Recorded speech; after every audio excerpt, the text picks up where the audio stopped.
सदर आसिफ अली जरदारी दुबई के American hospital में 9 रोज़ ज़ेरे इलाज रहने के बाद घर मुंतकिल हो गए हैं। उनकी सेहत अब कैसी है और डॉक्टर्स क्या कहते हैं, ये जानने के लिए हमने रब्ता किया है दुबई में पीपल्स पार्टी के रहनुमा राशिद चुगताई से। अस्सलाम वालेकुम राशिद साहब। वालेकुम सलाम। राशिद साहब, बहुत शुक्रिया, आपने आज न्यूज़ के लिए वक्त निकाला। ये फरमाइएगा कि सदर साहब की सेहत अब कैसी है और कितने रोज़ आराम का मशवरा दिया गया है उन्हें? अल्हम्दुलिल्लाह सदर साहब की सेहत अभी अल्हम्दुलिल्लाह बिल्कुल ठीक ठाक है और वो अभी 10 बजे के करीब दुबई टाइम 10 बजे के करीब वो हॉस्पिटल से डिस्चार्ज होकर घर चले गए हैं। और अल्हम्दुलिल्लाह वो जब हम वर्कर लोग सब वहाँ पे खड़े थे और उनको जब देखा तो वो गाड़ी में थे और प्रोटोकॉल के साथ वो अपने घर शिफ्ट हो गए हैं। अच्छा, जब वो लाए गए थे दुबई और अब जो 9 रोज़ ज़ेरे इलाज रहने के बाद घर चले गए हैं, कितने उनकी हालत में बेहतरी आपने देखी? उनकी हालत जब वो पाकिस्तान से दुबई आए थे तो उस वक्त भी वो अपनी गाड़ी में ही बैठ के आए थे। अल्हम्दुलिल्लाह उस वक्त भी वो ठीक थे।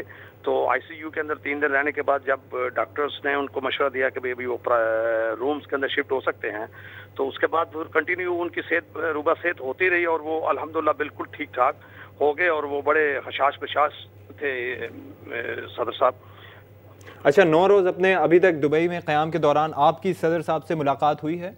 नहीं, मुलाकात हमारी तो नहीं हो सकी क्योंकि डॉक्टर्स ने मना किया हुआ था मुलाकात के लिए। उनकी ट्रीटमेंट हो रही थी तो हम लोग भी वर्कर जो थे वो नहीं चाहते थे कि हम कोई ऐसी कोई उनके लिए परेशानी पैदा करें। इसलिए हम लोग तो क्योंकि हम लोग रिसेप्शन पे नीचे ही होते थे, क्योंकि लोग आते थे, हमारे वर्कर्स आते थे, उनको हम लोग अटेंड करते थे। उनके साथ उनके जो कोई खैरसगाली का पैगाम लेके आता था, कोई फूल बुके वगैरह सब लेके आते, तो हम रिसीव करके नीचे उनका नाम रजिस्टर के ऊपर लिख लेते थे। तो ये फरमाइएगा कि सदर साहब की तीमारदारी के लिए, उनकी देखभाल के लिए क्या इंतजामात किए गए हैं और उनको विजिट किस किस ने किया वहाँ पर?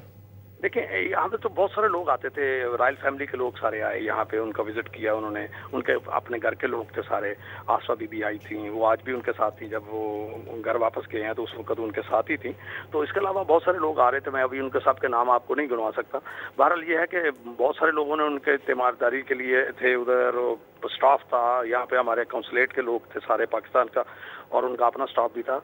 तो अल्हम्दुलिल्लाह उनके लिए कोई इस चीज़ की कोई परेशानी नहीं थी। अच्छा, तो इससे पहले मिलने की इजाज़त नहीं दी जा रही थी, तो जब ये रॉयल फैमिली वगैरह आ रहे थे तो मुलाकात करने की इजाज़त दी गई थी डॉक्टर्स की जानिब से? अफकोर्स बात यह है कि रॉयल फैमिली के लोग जब आते थे तो वो तो सदर साहब के रूम में जाते थे, तो ऊपर जब उनका जो रूम है वहाँ तक तो मैं नहीं गया और मुझे ये पता नहीं है कि उनकी मुलाकात उनके साथ, लेकिन मुझे इस चीज़ का ज़रूर यकीन है कि उनकी मुलाकात उनके साथ ज़रूर हुई है। अच्छा, जुल्फ़िकार मिर्ज़ा साहब भी गए थे, उनकी मुलाकात तो नहीं हो सकी थी गालिबन? नहीं, उनके बारे में मैंने उनको नहीं देखा कि वो हॉस्पिटल में आए हैं, क्योंकि हम लोग तो पूरे 9 दिन वहाँ पे रहे हैं। हम लोग सुबह से लेकर रात तक वहीं रहते थे, तो मैंने नहीं देखा कि उनकी को मुलाकात हुई है। राशिद साहब, साथ ही ये फरमाइएगा कि दुबई में अभी वो कहाँ क़याम पजीर हैं?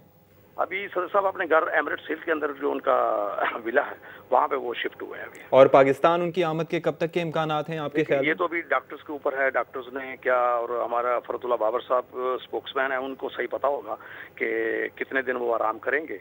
तो उसके बाद जैसे ही कोई डिसाइड होगा तो वो ज़रूर पाकिस्तान उसी वक्त चले जाएंगे। बहुत शुक्रिया आपका राशिद चुगताई साहब।